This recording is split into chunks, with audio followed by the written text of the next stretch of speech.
బాబు గారు హీఈస్ ఎ యూనివర్సిటీ. ఒక పాలిటిక్స్లో ఉన్న వాళ్ళే కాదు, ఒక any citizen if he can think like Chandrababu గారు, యాక్ట్ లైక్ చంద్రబాబు నాయుడు గారు, వారు ఏ ఫీల్డ్ అయినా కానివ్వండి, they can be very successful. ఎందుకంటే బాబు గారు క్రైసిస్ మేనేజ్మెంట్లో ఆయన వర్క్ చేసే తీరు ఏదైతే ఉంటుందో, చాలా మంది అన్ని ఆపర్చునిటీస్ అన్ని బాగున్నప్పుడు, అంత మామూలుగా ఉన్నప్పుడు ఎవరైనా లీడ్ చేయగలుగుతారు.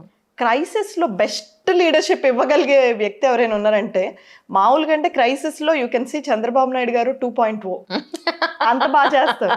అసలు మనకి హుదూద్ ఒకటి తీసుకోండి, హుదూద్లో మీరు చూస్తే చంద్రబాబు నాయుడు గారు ఆయన ఒక కేస్ స్టడీ కింద దీన్ని క్రియేట్ చేయగలిగారు అంటే, అంత తక్కువ టైంలో దాన్ని అంత ఎఫెక్టివ్గా డీల్ చేయగలిగే ఒక పొలిటీషియన్ ఎవరైనా ఉన్నారంటే, I don't think any other leader can do that, ఎంత క్యాపబిలిటీ ఉన్నా కూడా.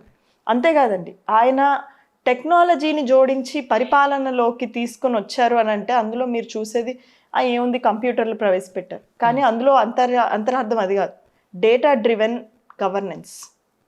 అంటే బాబు గారు మాటలు చెప్తారు, అందరూ మాటల్ని నమ్మరు, data. He takes the numbers from the ground and then he includes that with governance.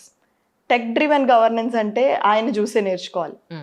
అన్నిటికంటే ముఖ్యంగా ప్రతిపక్షంలో ఉన్నా కూడా ఆయన అధికార పక్షంలో ఉండి ఒక లీడర్ ఎలాగైతే పర్ఫామ్ చేస్తారో అదే విధంగా పర్ఫామ్ చేస్తారు.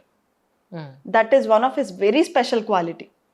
నిరంతర విద్యార్థి అండి వారు, ఎప్పుడు కూడా నేర్చుకుంటూనే అప్డేట్ అవుతూనే, వారి వయస్సుతో సంబంధం లేదు. ఈ రోజు ఈ కాలానుగుణంగా ట్రెండ్ ఎలా ఉంది, టెక్నాలజీ ఎలా ఉంది, ఎప్పటికప్పుడు తనను తను అప్డేట్ చేసుకుంటూనే ఉంటారు. అన్నిటికంటే నాకు చంద్రబాబు నాయుడు గారిలో బాగా నచ్చే క్వాలిటీ ఏంటంటే, ఒక చిన్న పొజిషన్ రాగానే తలకెక్కేసిద్దండి, మనకు తెలియని ఒక యాటిట్యూడు, మనం ఏదో తోపులో అన్న ఫీలింగ్. 4 terms చీఫ్ మినిస్టర్గా చేసి ఎంతో గొప్ప గొప్ప వ్యక్తుల్ని కలిసినా కూడా, ఒక చిన్న కార్యకర్త నుంచి వచ్చిన ఐడియాని కూడా స్వీకరించి అది అవసరమైతే ఇంప్లిమెంట్ చేయగలిగే నాయకత్వాన్ని నాకు తెలిసి ఎక్కడ ఉండదు. ఎందుకంటే నువ్వు చెప్పేది నేను వినేది ఏంటి, నాకున్న అనుభవంలో నువ్వు చెప్పేది ఎంత అని ఏ రోజు చంద్రబాబు నాయుడు గారు అనుకోరు. అన్నిటికంటే నాకు బాగా ఇన్స్పైరింగ్ క్వాలిటీ ఏంటంటే బాబు గారిలో ఆయన ఓర్పు అండి. అసలు భూదేవి అంత సహనం అంటారు చూసారా, భూదేవికి అసూయ పుట్టేంత సహనం చంద్రబాబు గారికి ఉంది అంటంలో ఆశ్చర్యం లేదు. ఎందుకు అంటే ఆయన ఓర్పు నాకు పెద్ద పాఠం. సముద్రం పైకి అలజడిగా ఉన్నా కూడా లోపల ఎంతో ప్రశాంతంగా ఉంటుంది చూసారా. ప్రతిపక్షంలో ఉన్నప్పుడు వారి మీద వచ్చిన విమర్శలు, మాటలు, వాటన్నిటిని ఓర్పుతో స్వీకరించి వచ్చిన తర్వాత వాటిని రివెంజ్ తీసుకుందాము అధికారంలోకి వచ్చాక అన్నది కూడా ఆలోచించకుండా వారు డీల్ చేసిన ఆ సహనం, ఓర్పు ఏదైతే ఉందో, I think everybody irrespective of politics should learn this. So ఇలాగా ఈ క్వాలిటీస్ ఇంకా చాలా ఉన్నాయి. ఇలాంటి క్వాలిటీస్ అన్ని పాలిటిక్స్లో ఉన్న వాళ్ళకే కాదు, ఎవ్రీ పర్సన్ వాళ్ళ రెస్పెక్టివ్ ఫీల్డ్లో చంద్రబాబు నాయుడు గారి లాగా కనుక ఈ క్వాలిటీస్ అన్ని ఇంప్లిమెంట్ చేయగలిగితే ఏమీ స్టాప్ చేయలేదు వాళ్ళని ఇంకా. కానీ ఇప్పుడు రాజకీయాల్లోకి రావాలంటే ఖచ్చితంగా డబ్బు ఉండాలి అనేది ఎక్కువ వింటున్నాం కదా. మరి మీరు రాజకీయాల్లోకి ఇప్పుడు ప్రత్యక్షంగా అడుగు పెట్టారు, సో దాన్నింటికి రెడీ అయ్యే వచ్చారా అంటే? అస్సలు లేదండి. నేను ఒకటే బిలీవ్ చేస్తానండి అంజలి గారు, ఫస్ట్ నుంచి కూడా నాకు మా నాన్నగారు నేర్పించింది అవ్వచ్చు, నాకు కూడా ఇన్కల్కేట్ అయిన ఒక గుణం ఏంటంటే, ఏ వర్క్ అయినా చేసినా అందులో మన బెస్ట్ ఇవ్వాలి.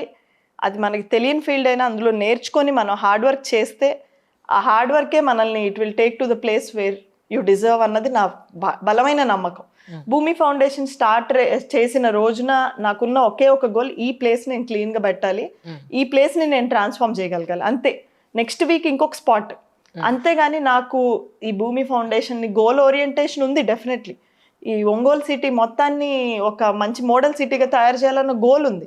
కానీ అప్పటికి నా నమ్మకం, హార్డ్ వర్క్ చేస్తే ఆ హార్డ్ వర్కే it will take you to places అని. ప్రొఫెషనల్ వింగ్ ఇచ్చినప్పుడు అంతే హార్డ్ వర్క్ చేశాను. ఇప్పుడు కల్చర్ కమిషన్ నాకు సంబంధం లేని ఫీల్డ్ అయినప్పటికీ వచ్చిన దగ్గర నుంచి ఇందులో ఒక స్టూడెంట్ లాగా మొత్తం నేర్చుకొని, వివిధ రాష్ట్రాలు తిరిగి వాళ్ళ కల్చరల్ డిపార్ట్మెంట్స్ ఎలా వర్క్ చేస్తున్నాయి అన్నది తెలుసుకొని, నేను అందులో ఐఎమ్ డూయింగ్ మై బెస్ట్. అది నేను ప్రెగ్నెన్సీలో ఉన్నప్పటికీ ఎటువంటి ఇబ్బందులు వచ్చినా మా పిల్లల్ని ఇప్పుడు వదిలేసి తిరగాల్సి వస్తుంది.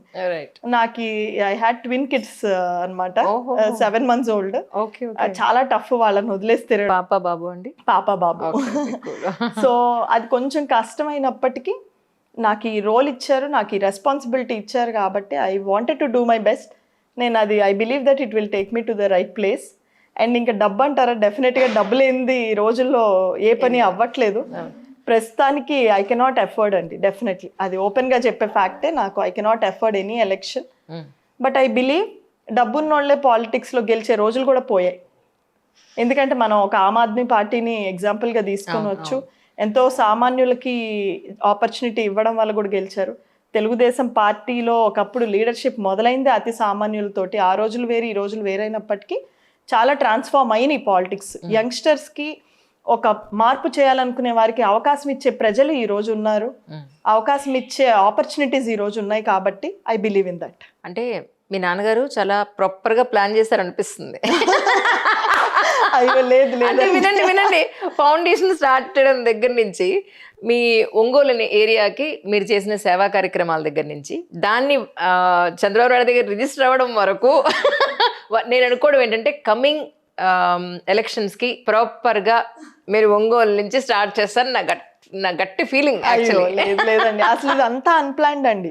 అంతే. అసలు పాలిటిక్స్ లోకి రావడానికి నేను 1-10 సార్లు ఆలోచించుకున్నాను, నాకు సూట్ అవుతుందా ఇది అని. కానీ ఆ రోజు రాష్ట్రానికి ఉన్న అవసరం దృష్ట్యా ఖచ్చితంగా రావాలి మనం, వీ షుడ్ అట్లీస్ట్ కొంతమందిని గ్యాదర్ చేయగలిగితే, చంద్రబాబు నాయుడు గారికి వాళ్ళు ఉపయోగపడగలిగితే నేను మంచి చేసినట్టు అవుతుంది అన్న ఉద్దేశంతో వచ్చాను. కానీ నెక్స్ట్ కల్చర్ కమిషన్ వస్తుందా, ఇంకోటి వస్తుందా నాకు తెలియదు. ఇది కూడా లోకేష్ అన్న చంద్రబాబు నాయుడు గారు ఇచ్చిన ఆపర్చునిటీ, ఇది వస్తుందని కూడా నాకు తెలియదు. నేను కూడా టీవీలో మీతో పాటు చూసి కల్చర్ కమిషన్ చైర్పర్సన్ గా తేజస్వి అన్న చూసి తెలుసుకోవడమే. రైట్. సో అంతే. కానీ లోకేష్ గారు కూడా ఆయన కొత్తగా రాజకీయాల్లోకి ఎంటర్ అయిన తర్వాత, అంటే ప్రత్యక్ష రాజకీయాల్లోకి ఎంటర్ అయిన తర్వాత చాలా మంది చాలా రకాలుగా ఎన్నో రకాలైన పేర్లతో ఆయన్ని పిలిచి ట్రోల్ చేశారు. ఇప్పుడు ఆయన మాట్లాడే స్పీచెస్ వింటే నిజంగా చాలా ఆశ్చర్యం అనిపిస్తుంది. స్టార్టింగ్కి ఇప్పటికీ ఉన్న ఆ maturity, there is a lot of difference actually. ఆయనకున్న విజన్ కానీ లేకపోతే ఆయన గురించి కానీ అంటే మీరు ఏం చెప్తారు? లోకేష్ అన్న డెఫినెట్లీ ఆయన చంద్రబాబు నాయుడు గారికి ఎంతో మంది అభిమానులు ఉంటారు, ఎన్టీ రామారావు గారికి కొన్ని కోట్ల మంది అభిమానులు ఉంటారు. చంద్రబాబు నాయుడు గారిలో ఉన్న బెస్ట్ క్వాలిటీస్, ఎన్టీ రామారావు గారిలో ఉన్న బెస్ట్ క్వాలిటీస్ కలిపితే లోకేష్ అన్న. అంత సింపుల్గా చెప్పచ్చు లోకేష్ అన్న ఏంటి అని అడిగితే. అండ్ మీరు అన్నట్టుగా చాలా ఫెరోషియస్గా మాట్లాడతారు లోకేష్ అన్న. ఎంత ఫెరోషియస్గా మాట్లాడతారో అంత నిశ్శబ్దంగా విజయాలు సాధించగలిగిన నాయకుడు కూడా లోకేష్ అన్న. ఎందుకంటే వారు ఇంతకు ముందు గ్రామీణ మినిస్టర్గా, పంచాయతీరాజ్ మినిస్టర్గా ఉన్నప్పుడు కొన్ని వేల కిలోమీటర్ల రోడ్లు వేసి ఇండియా మొత్తంలో రికార్డు సృష్టించారు.